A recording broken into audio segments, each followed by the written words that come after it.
Ana carregava o peso do mundo em seus ombros, um fardo invisível que a curvava a cada passo. Seus dias eram uma sucessão interminável de turnos, um balé exaustivo entre dois empregos mal remunerados, apenas para manter a frágil estrutura de sua família de pé. A dívida familiar era um monstro faminto, e a doença de sua mãe, uma sombra que se alongava, obscurecendo qualquer vislumbre de luz. Ela era a rocha, a coluna vertebral, a força inabalável que sua mãe, doente, e seu irmão mais novo, Pedro, precisavam desesperadamente. Mas por trás de seu sorriso forçado e de sua determinação férrea, Ana sentia o cansaço corroer sua alma. Os avisos de despejo eram quase parte da paisagem, cartas ameaçadoras que se acumulavam na caixa de correio, juntamente com as contas exorbitantes do hospital. Cada envelope fechado era um lembrete cruel da precariedade em que viviam. A doença de sua mãe, uma condição rara e traiçoeira, havia se agravado drasticamente. Os médicos falavam de um tratamento experimental, de cirurgias que pareciam tiradas de um filme de ficção científica e de custos que faziam o estômago de Ana revirar.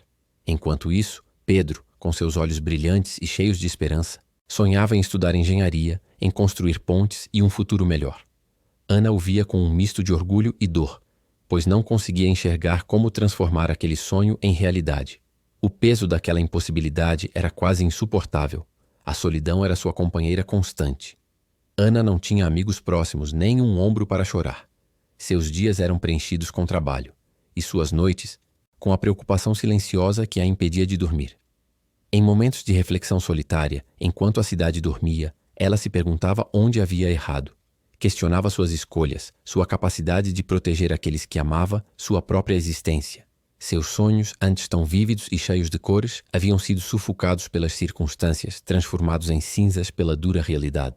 Ela ansiava por ser livre, por ter a chance de viver sua própria vida, mas sentia-se presa em uma teia de responsabilidades da qual não via saída. Então, veio a notícia devastadora. A mãe precisava de uma cirurgia emergencial, a única chance de sobrevivência. E eles não tinham um tostão para pagar. O mundo de Ana desabou. Ela sentiu-se como um animal encurralado, sem qualquer rota de fuga. A desesperança a envolveu como um manto pesado e gelado. Lágrimas, que há muito tempo não ousavam aparecer, escorreram por seu rosto em um fluxo incontrolável. Ela caiu de joelhos no chão frio de seu pequeno quarto, as mãos unidas em um gesto de súplica. Era um momento de total rendição, de completa vulnerabilidade. Com a voz embargada pelo choro, ela fez uma oração desesperada, a última esperança que lhe restava.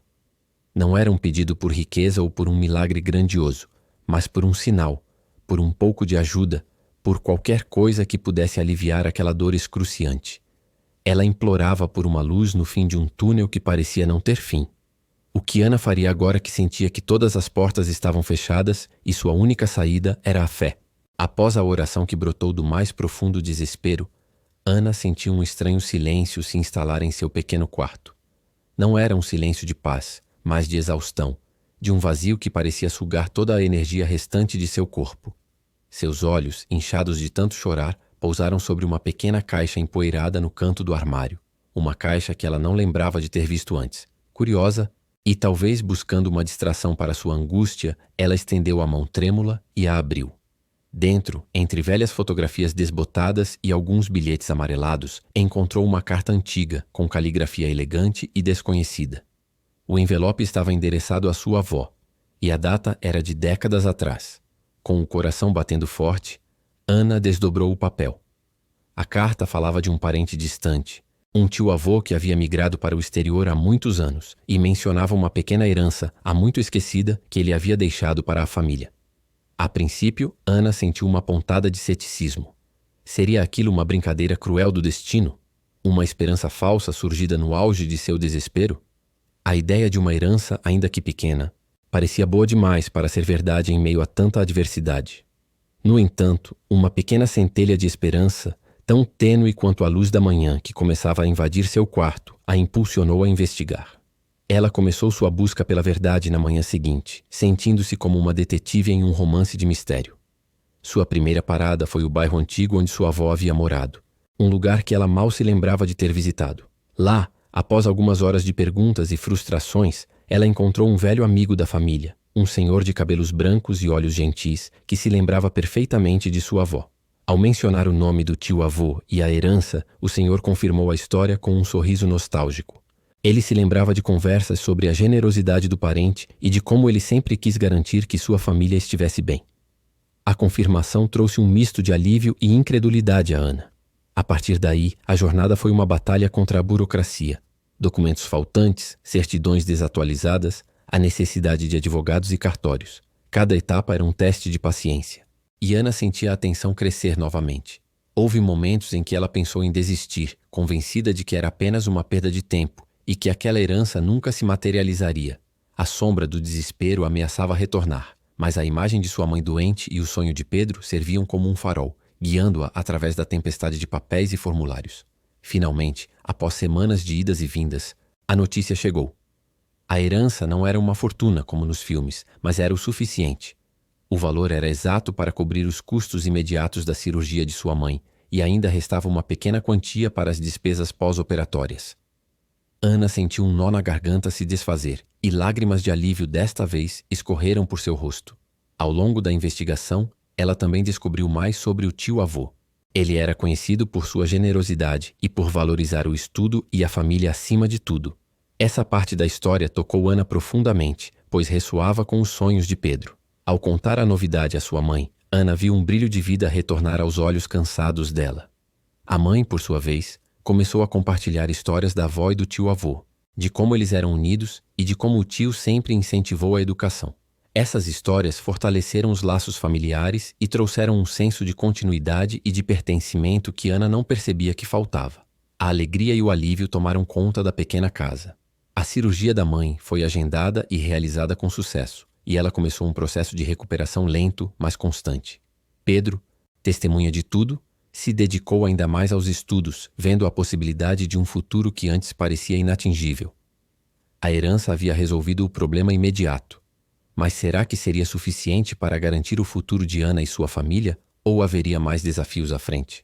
Ana, agora com um fôlego financeiro que nunca imaginara possuir, começou a reavaliar sua vida de uma forma profunda e inesperada. A oração desesperada, o achado da carta, a luta contra a burocracia e, finalmente, o alívio da herança a transformaram.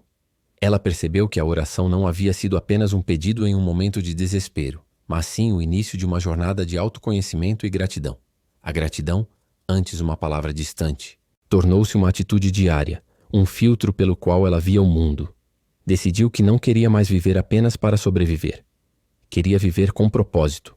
Com a mãe em recuperação e Pedro mais animado do que nunca com os estudos, Ana sentiu que era hora de voltar a olhar para si mesma.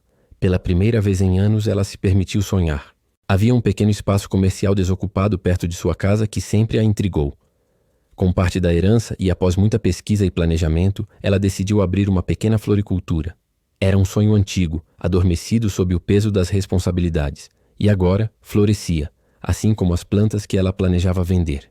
Cada flor arranjada era um ato de carinho, uma expressão da nova Ana. Pedro, com o apoio incondicional de Ana, conseguiu uma bolsa de estudos em uma universidade local para cursar engenharia. Ver o irmão mergulhado em livros e projetos, com um brilho nos olhos que ela mesma ajudou a reacender, enchia seu coração de orgulho. A mãe de Ana, recuperada e com uma vitalidade renovada, tornou-se uma presença constante e inspiradora na floricultura, ajudando com os arranjos e conversando com os clientes.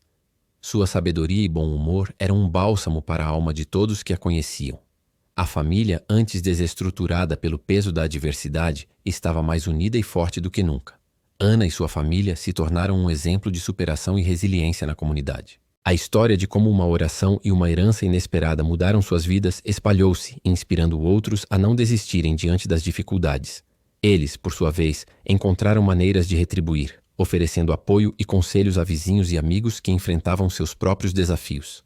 Ana percebeu que a verdadeira riqueza não estava apenas na quantia de dinheiro herdada, mas na esperança e na gratidão que ela havia despertado, no fortalecimento dos laços familiares e na possibilidade de realizar sonhos. O dinheiro era um meio, não o fim. Anos se passaram.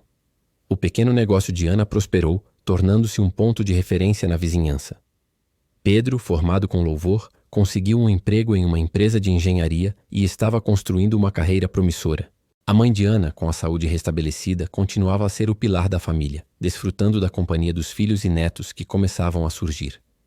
Em um dia ensolarado de verão, a família se reuniu para celebrar uma conquista: a inauguração da segunda floricultura de Ana, um empreendimento maior e mais ambicioso.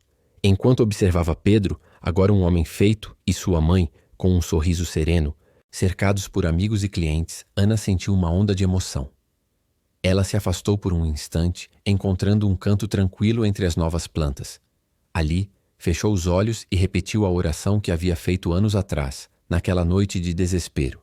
Mas desta vez, suas palavras não carregavam o peso da angústia, e sim a leveza da gratidão. Obrigada, ela sussurrou, as lágrimas quentes escorrendo pelo rosto, não de tristeza, mas de uma alegria transbordante.